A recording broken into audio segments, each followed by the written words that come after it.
Pronto.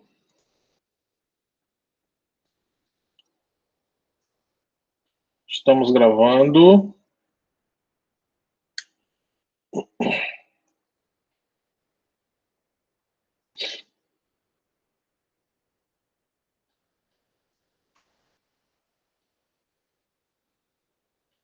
Vamos lá, vamos começar então. Hoje nós vamos falar sobre revelia, né? Então nós já vimos a parte da defesa do réu, certo? E aí tem essa pendência de revelia para eu poder soltar a aula sobre julgamento antecipado parcial do mérito. É isso mesmo, é isso mesmo. Então ficou pendente revelia. Então eu preciso fazer revelia ao vivo para a gente não perder a ordem das coisas, tá? Então, boa tarde a todos. Hoje a gente vai falar sobre revelia. Revelia, pessoal, é uma situação, vamos começar pelo conceito desse instituto, é uma situação que ocorre, né, vamos estabelecer algumas premissas sobre esse instituto, vamos estabelecer algumas premissas, né, sobre esse instituto. Primeira coisa, é uma situação jurídica que só acontece por réu, tá? Então, só o réu pode receber a revelia. Então, a revelia é uma situação jurídica que só pode acontecer com o réu. Segundo ponto, segunda premissa da nossa conversa. A revelia, podemos dizer que ela é uma punição. Ela é uma forma de punição para o réu. Tá? Então, só acontece com o réu. E é uma forma de punição. É uma forma de punição. Essa é a segunda premissa. Sendo bem direto e objetivo. Terceira premissa da nossa conversa. A revelia acontece quando não há a apresentação da contestação. Então, se o réu perde o prazo da contestação, aqueles 15 dias, ele vai ser revel. Então, vai operar revelia contra ele. Revelia contra ele. Tá? Então, acontece a revelia na ausência jurídica da contestação, como está aqui no slide. A ausência jurídica da contestação, você tem a revelia. Você tem a revelia. Essa é a terceira premissa. Então, vai acontecer revelia com a ausência jurídica da contestação. Muito cuidado, especialmente para quem já está estagiando em escritório, para quem já tem uma certa convivência com o processo, né? E especialmente para quem tem convivência com o procedimento dos juizados especiais cíveis. Por quê? Porque no juizado especial cível, nós temos uma outra forma de se ter revelia. Tem uma outra forma de se ter revelia no juizado especial cível. Também tem revelia no juizado especial o réu que deixa de comparecer de forma injustificada a uma das audiências, seja a audiência de conciliação, seja a audiência de instrução. Então, se o réu não comparece à audiência de conciliação no juizado, ele também vai ser revel. E se ele deixa de comparecer à audiência de instrução, também vai operar contra ele a revelia. Além de, se ele não apresentar contestação, também ele vai ter a revelia contra ele. Então, são 3 situações possíveis no juizado. No procedimento comum, que é o que nós estamos tratando, justiça comum, né? Procedimento comum, a revelia ela só acontece na ausência de uma contestação. Essa é a 4ª premissa do início da nossa conversa. Só vai ter revelia se não tiver contestação. Ah, professor, e se o réu não comparecer à audiência de conciliação de forma injustificada, ele não comparecer à audiência de conciliação? Qual é a consequência jurídica? Ele vai pegar uma multa. Né? Ele vai pegar uma multa. Ele vai ser condenado por ato atentatório à dignidade da justiça. Pode ser, né? Pode ser condenado. Mesma forma, a audiência de instrução na justiça comum. Se ele não comparecer de forma injustificada, ele também pega uma multa. Mas não revelia. Porque revelia no procedimento comum somente pela ausência jurídica de uma contestação. Tá? Então, 4 premissas iniciais que não estão no material, mas que é importante a gente falar para vocês. Daqui a pouco eu vou falar quais são os efeitos da revelia. Quais são as punições que o réu pode tomar quando ele é considerado revel. Antes disso, vale ressaltar 2 observações aqui. Para evitar a revelia, não basta a contestação. É necessária uma contestação admissível. É necessária uma contestação admissível. Ou seja, contestação intempestiva não impede a revelia. Se perdeu o prazo, acabou. Acabou. Segunda observação, é uma observação que nem faz muito sentido, mas que, como é possível acontecer, é importante a gente também mencionar ela.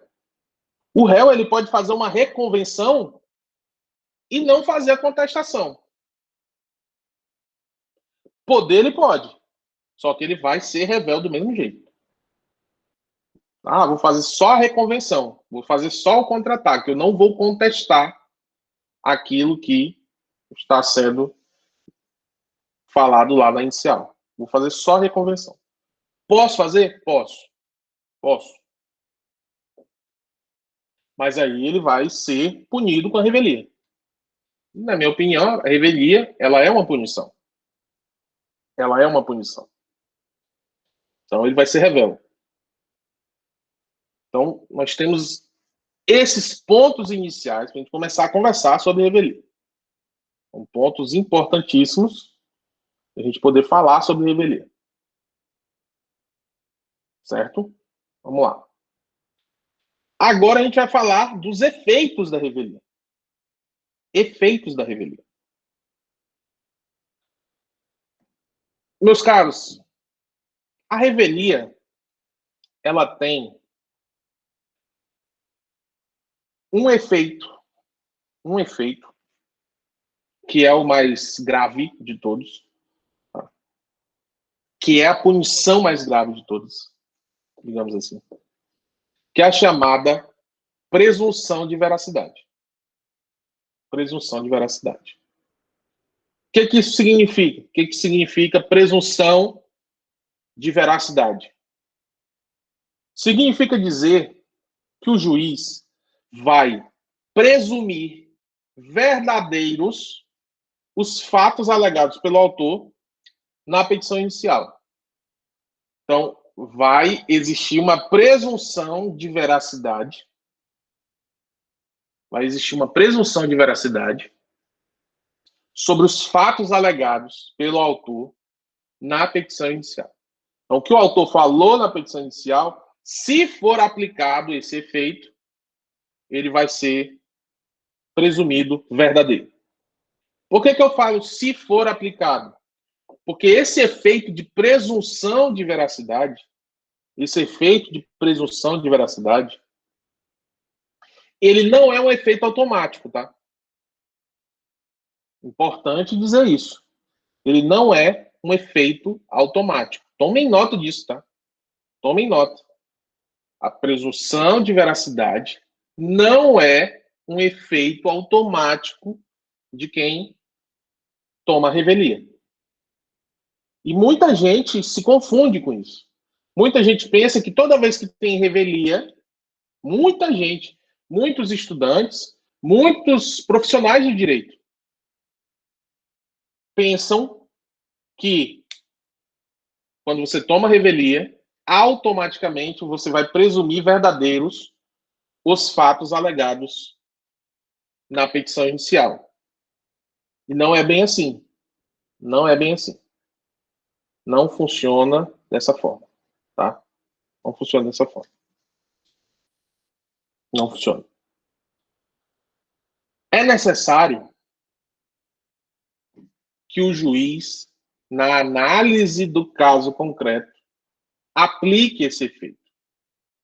E se ele aplica esse efeito de presunção de veracidade, ou seja, vou presumir que o que foi falado na petição inicial é verdade, se ele aplica esse efeito, a consequência da aplicação desse efeito é o julgamento imediato do processo. Ali.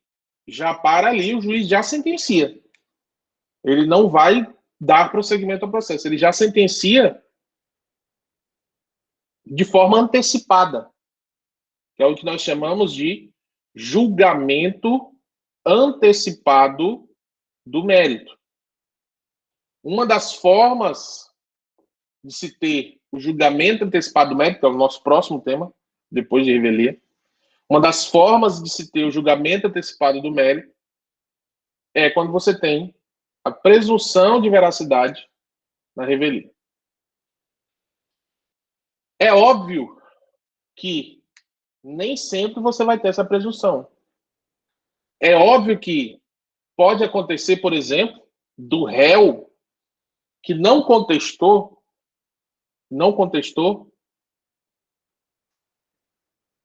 é possível que ele ganhe a ação. A improcedência do pedido do autor significa que o réu ganhou. Não é possível que mesmo ele réu, ele ganhe a ação. Por quê? Porque às vezes o que o autor está pedindo, em uma análise pelo próprio juiz, o juiz já percebe que o autor não tem direito, né? Por isso tem aqui, ó, iure novit curia. O que é isso? O juiz conhece o direito. O juiz conhece o direito. Então ele vai fazer uma análise e aí a partir dessa análise ele pode dizer, por exemplo, que o réu revel tem razão, mesmo sem ele ter participado do processo. E ele diz que o réu revel tem razão quando ele diz que o pedido do autor é improcedente. Então é possível que isso aconteça. É por isso que essa presunção ela é relativa. Ela é relativa. Não é uma presunção absoluta que vai fazer todas as vezes o autor ganhar a ação diante da inércia do réu. É isso que eu quero dizer. Diante da inércia do réu não significa dizer que ele sempre vai ganhar.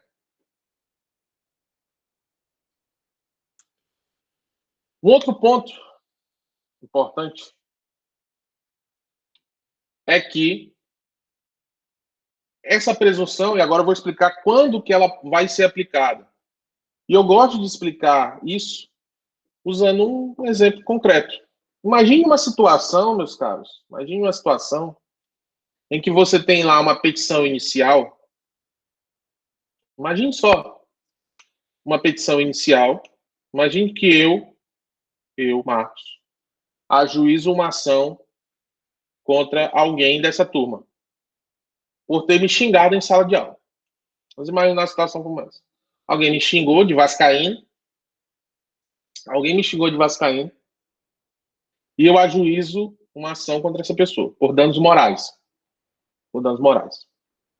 Eu falo lá na petição inicial tudo, ó, fui xingado em sala de aula, tal, desrespeitado. Ponto. Aí eu pergunto para vocês, Como... Aí é que tá. A minha petição inicial, ela não vai com nenhuma prova pré-constituída. Não vai com nada. Por que ela não vai com nada? Porque a prova será produzida durante o processo.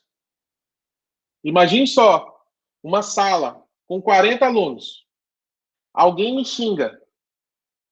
Eu ajuizo a ação contra essa pessoa. Como que eu vou provar? Qual vai ser o meu meio de prova? Como que eu vou conseguir provar o que eu estou alegando? Como que seria? Os alunos em sala. Perfeito. Com prova. Testemunha. Perfeito. Gabriela, Ana, Samuel, testemunha. Então, imagine que eu faça essa ação. Aí o réu, vamos imaginar que seja o Samuel aqui. Acabou de falar. O réu é o Samuel. Aí o Samuel não contesta a ação. O juiz aplica no Samuel o quê? Revelia. Revelia. Mas será que o juiz vai aplicar a presunção de veracidade dos meus fatos alegados? Aí é que entra a análise da aplicação desse efeito. Por quê? Porque para aplicar esse efeito, para aplicar o efeito, é necessário que a petição inicial ela tenha o que nós chamamos de probabilidade do direito. Que ela tenha uma verossimilhança nas alegações. E como que eu posso fazer com que uma petição inicial tenha verossimilhança nas alegações? Ou seja, o que eu estou falando parece realmente ser verdade. Como que eu posso fazer isso? Através de documentos, né? Se eu tiver documentos já juntados na petição inicial, eu tenho uma robustez probatória dentro da petição inicial, aí a situação é diferente. Mas, se eu tenho apenas meras alegações e o meu único meio de prova é a prova testemunhal, o que o juiz vai fazer? Ele não vai aplicar a presunção de veracidade e vai determinar que o processo continue. Determina que o processo continue. Quando ele determina que o processo continue, o outro efeito da revelia é que o réu não vai mais ser intimado dos atos processuais. Não vai mais haver intimação dos atos processuais para o réu. Isso não significa, pessoal, que o réu não possa, por exemplo, produzir prova. Não significa que o réu não possa, por exemplo, participar de uma audiência, que ele não possa apresentar alegações finais, que ele não possa recorrer, ele vai poder. O que não vai acontecer é que ele não vai mais ser comunicado dos atos. Como ele cagou e andou para o Poder Judiciário também vai cagar e andar para ele. Ele vai ter que ir atrás. Ele que vai ter que acompanhar. É óbvio que, na prática, quando o réu revel contrata um advogado, o advogado se cadastra no processo, e aí, através do cadastro do advogado, ele recebe as publicações que saem no Diário de Justiça. Mas, por exemplo, aquelas intimações que devem ser pessoais não são feitas. Não são feitas. E aí o processo segue. Vai para a fase instrutória, vai para a audiência, o juiz ouve testemunho e depois dá a sentença. Pode ser até que o autor nem ganhe a ação. Então pode chegar lá no final e o juiz falar assim, não, peraí, você ser chamado de vascaíno, apesar de ser um aborrecimento, não gera dano moral. Isso é mero aborrecimento. Um grande aborrecimento, diga-se de passagem. Mas não suficiente para gerar dano moral. Ele pode falar isso. Então percebam que essa aplicação da presunção de veracidade, ela vai depender de como está posta a petição inicial e as provas que acompanham a petição inicial. É por isso que a presunção é relativa. Se o juiz aplica a presunção, ele vai julgar direto o processo. Julgamento antecipado do mérito. Se ele não aplica a presunção, aí o processo continua, mas o réu não vai ser mais intimado. Certo? Beleza? É isso. Revelia é isso. Alguma dúvida? Temos que avançar para o próximo. Início da fase de saneamento. Vamos lá. Passada essa parte, tendo ou não revelia, nós iniciamos uma nova fase, que é a fase de saneamento. Saneamento. Ela inicia com providências preliminares. Providências preliminares e do saneamento. Tá? Então, quais são as providências preliminares? Primeiro, a primeira análise que você tem que fazer é: o réu é revel? Se o réu é revel, vamos ver se vai aplicar ou não a presunção de veracidade. Se não for aplicada a presunção de veracidade, o processo vai seguir. Ou se ele apresentou contestação, o processo vai seguir. Então, nós temos um caminho possível. Não teve presunção de veracidade da revelia, ou o réu contestou, o processo segue. Caso, nessas providências preliminares, haja a presunção de veracidade aplicada pelo juiz, nós teremos julgamento antecipado do mérito. O juiz julga logo. Artigo 355 do CPC. Tá? Então, são dois caminhos possíveis. Ou ele vai julgar agora o processo, ou ele vai deixar o processo seguir. Ele vai deixar o processo seguir. Bom, caso não haja essa incidência de presunção, ou se for feita a apresentação da contestação, o que o juiz vai fazer primeiro? Ele vai intimar o autor para especificação das provas. Vai intimar o autor para especificação das provas. Ou seja, com a não presunção de veracidade, ou mesmo apresentada a contestação, o ônus da prova do autor permanece. Lembrem-se, né? O ônus da prova cabe àquele que alega. Isso nas relações civis. Eu não estou falando de direito do consumidor.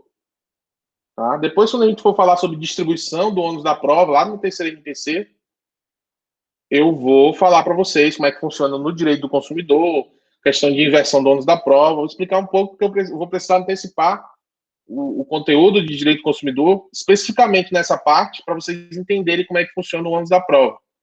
Mas, em regra, o ônus da prova cabe àquele que alega. Então, se eu estou alegando alguma coisa, eu tenho que provar. Tá?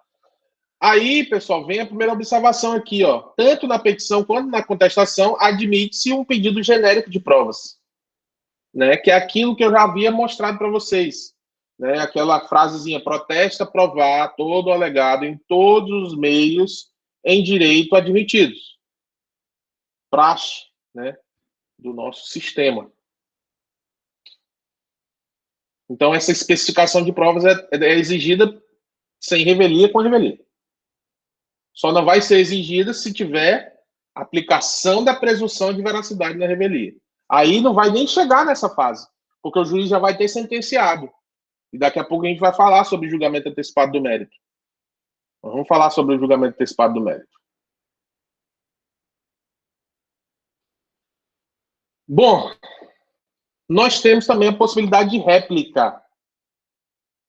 O que é a réplica? É uma manifestação do autor sobre a contestação, no prazo de 15 dias. Aí, preste muita atenção, porque aqui, pessoal, é uma observação meramente teórica, porque na prática, tanto faz. Mas, em provas de concurso, na OAB, o termo réplica, o instrumento processual chamado de réplica, ele só vai ser possível em duas hipóteses. Duas. Se a defesa de mérito da contestação, ela é uma defesa de mérito indireta. O que é uma defesa de mérito indireta? Para a gente relembrar. É a defesa baseada em um fato impeditivo, extintivo ou modificativo do autor. Já falamos sobre isso, né? Sobre defesa de mérito indireta. Ou, se na contestação você tem uma defesa processual, ou seja, consta da contestação preliminares. Então, se há preliminares, você vai ter a possibilidade de fazer uma réplica. Se tem defesa de mérito indireta, você vai ter a possibilidade, no prazo de 15 dias, fazer a réplica. Então, são duas possibilidades de fazer réplica. Antes de vocês perguntarem, mas professor, e se for uma defesa de mérito direta? Se for uma defesa de mérito direto, calma, a gente vai já falar sobre isso. Primeiro a réplica. 15 dias. Detalhe importante que não está no slide. Detalhe importantíssimo que não está no slide. A réplica, ela é opcional. A réplica é opcional. Opcional. Tá? Então, se você não apresentar a réplica, você como autor, né, acha que já falou tudo que tinha para falar na petição inicial, então vem a contestação, você não vou nem bater cabeça com isso. Se você quiser fazer isso, não tem problema nenhum. Não há problema nenhum. Ok? Não tem problema nenhum. Então ela não é obrigatória. Fiquem ligados nisso aí. Aí vem duas observações importantes. Imagine uma contestação só com defesa de mérito direta. Só com defesa de mérito direta. Ou seja, é aquela contestação em que o réu só vem para dizer que o autor mentiu. Não é daquele jeito que aconteceu. Na teoria, não cabe réplica, tá? Então, vocês vão responder dessa forma. Não cabe réplica contra contestação que tenha apenas defesa de mérito direto. Isto é, se o réu escolheu contestar apenas para impugnar a causa de pedir, não haverá réplica. Não haverá réplica. Que é um instrumento processual. Próxima observação. Imagine-se que na contestação há a juntada de documentos, independentemente da matéria. Então, na contestação é juntado documentos. Então, nós temos uma defesa de mérito direta, mas tem juntada de documento. Nesse caso, obrigatoriamente, haverá uma intimação para a manifestação do autor também em 15 dias. Ainda que haja apenas pelo réu defesa de mérito direto.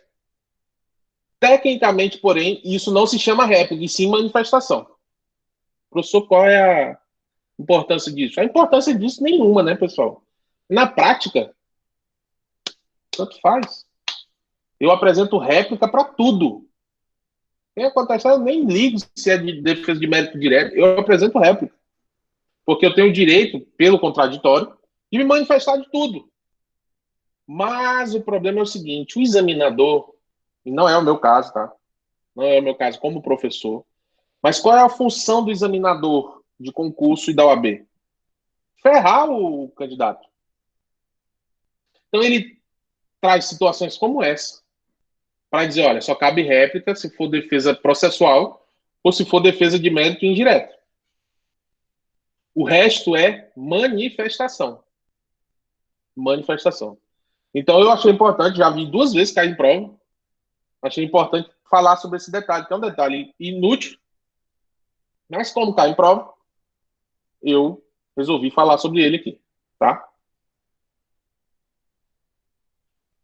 Passadas essas providências preliminares, nós chegamos ao chamado julgamento conforme o estado do processo. Dentro da fase de sanguinamento. Então, acompanha o raciocínio. Nós temos as providências preliminares, dizer quais são as provas que pretende produzir, réplica. Aí depois nós passamos para o julgamento, para a possibilidade de julgamento conforme o estado do processo. É possível jogar o processo agora? Nós temos 4 hipóteses. 4 hipóteses. Primeira hipótese é possibilidade de extinção do processo, novamente. Novamente, extinção do processo. Através de uma sentença terminativa. O que é uma sentença terminativa? Eu creio que já falei isso para vocês, né? Mas eu vou falar novamente.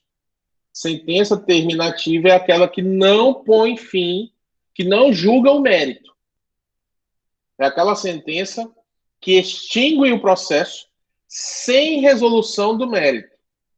É uma extinção do processo sem resolução do mérito. Extinção do processo sem resolução do mérito. Essa extinção do processo sem resolução do mérito está prevista lá no artigo 485 do CPC.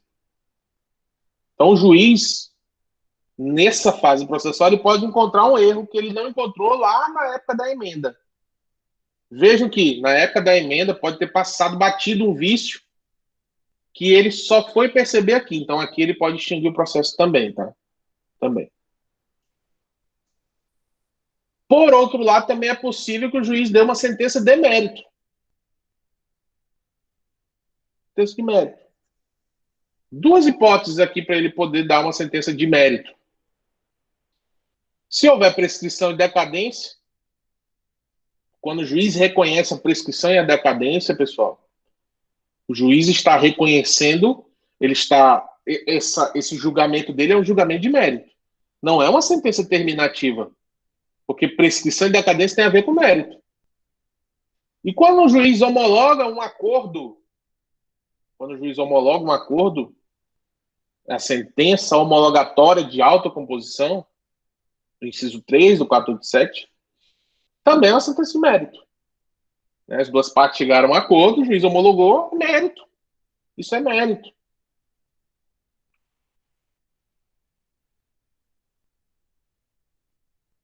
Aí eu pergunto, e o inciso 1 do 487? Depois dei uma lida no 485 e no 487. 485, julgamento sem resolução do mérito. 487, julgamento com resolução do mérito, sentença definitiva. O inciso 1 fala do julgamento antecipado do mérito, que terá um tratamento diferente na segunda hipótese. A segunda hipótese do julgamento conforme o estado do processo é o que a gente vai estudar agora. O que nós vamos tratar agora é sobre o julgamento antecipado do mérito. É o segundo item.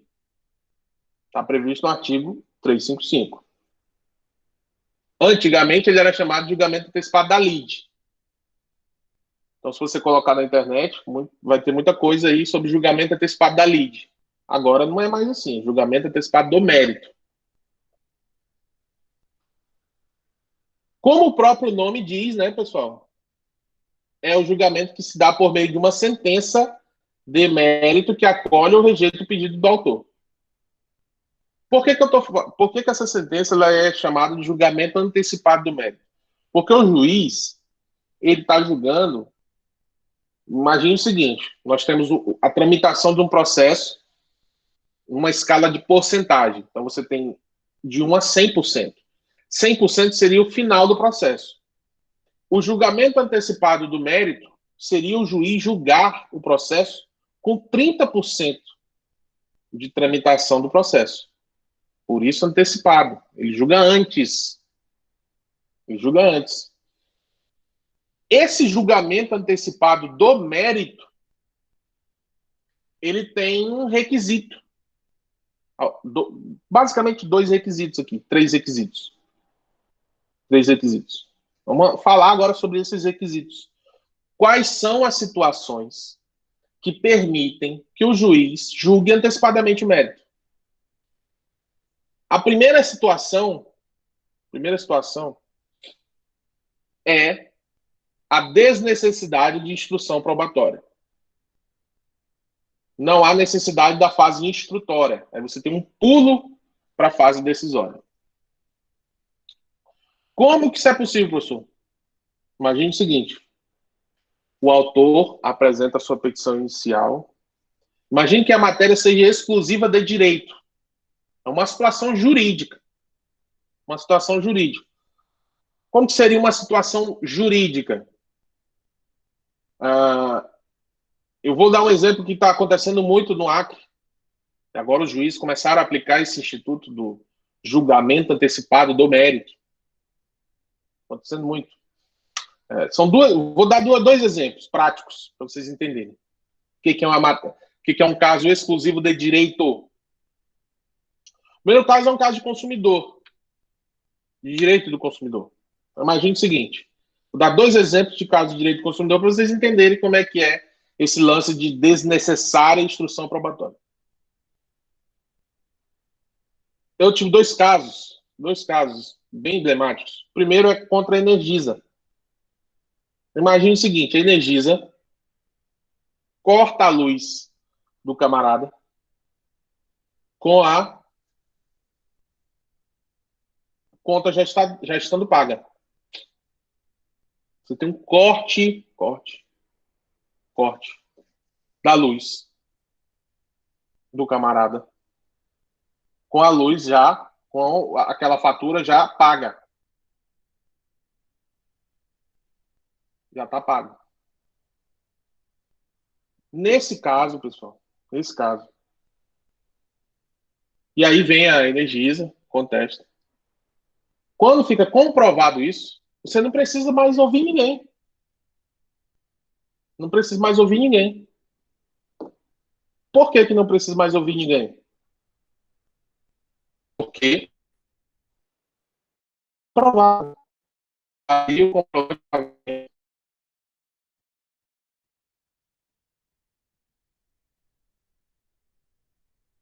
precisa, né? Precisa você fazer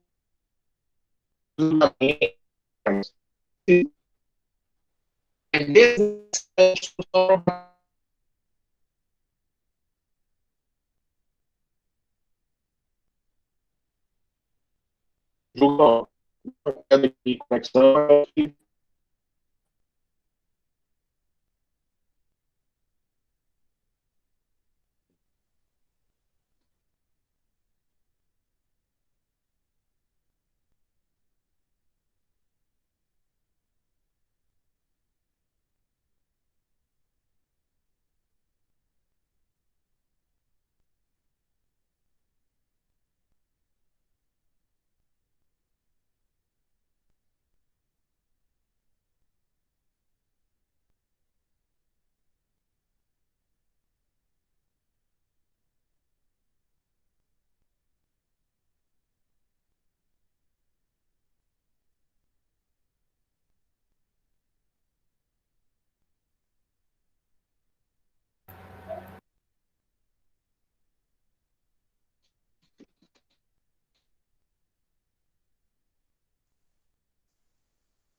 Oi, pessoal.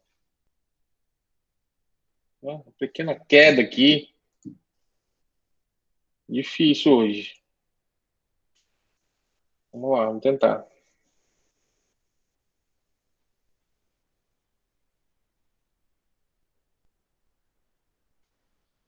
Caiu a internet.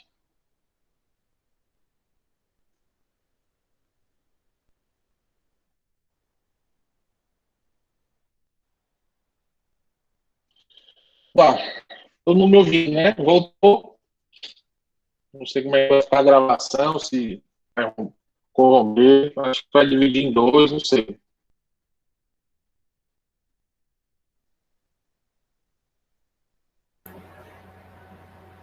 Bom, vamos lá, vamos continuar aqui. Como eu estava falando, não é necessário haver produção de provas, tá? Não é necessário. Outra situação que eu tenho deparado muito na prática, na situação de servidores públicos.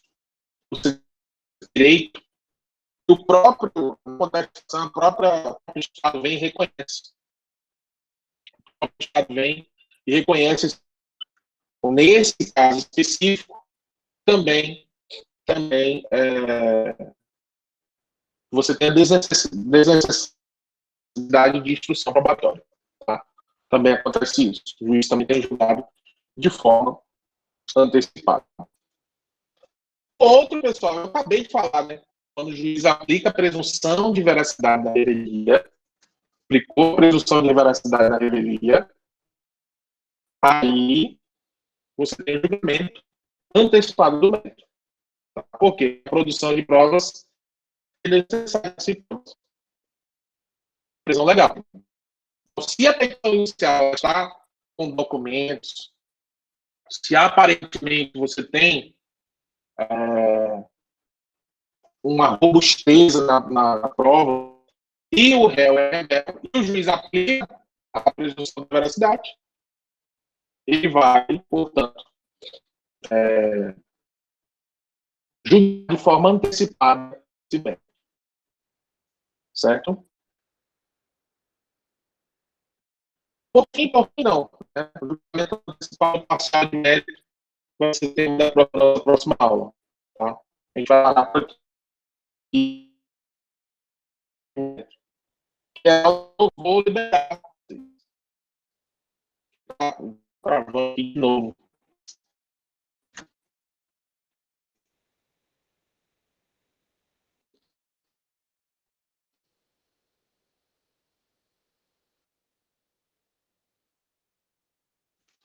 Se bem que é melhor ficar com estudar esse cara aí para não dar subo azar. Vou resolver essa merda amanhã. É. Estão me ouvindo de novo? Tá, tá foda.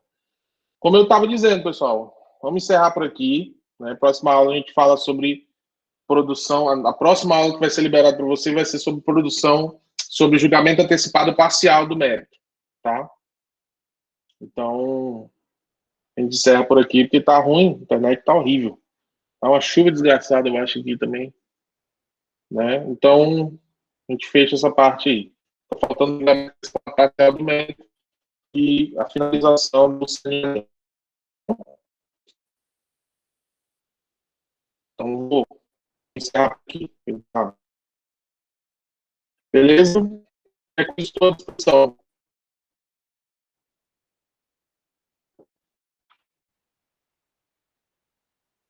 Caramba.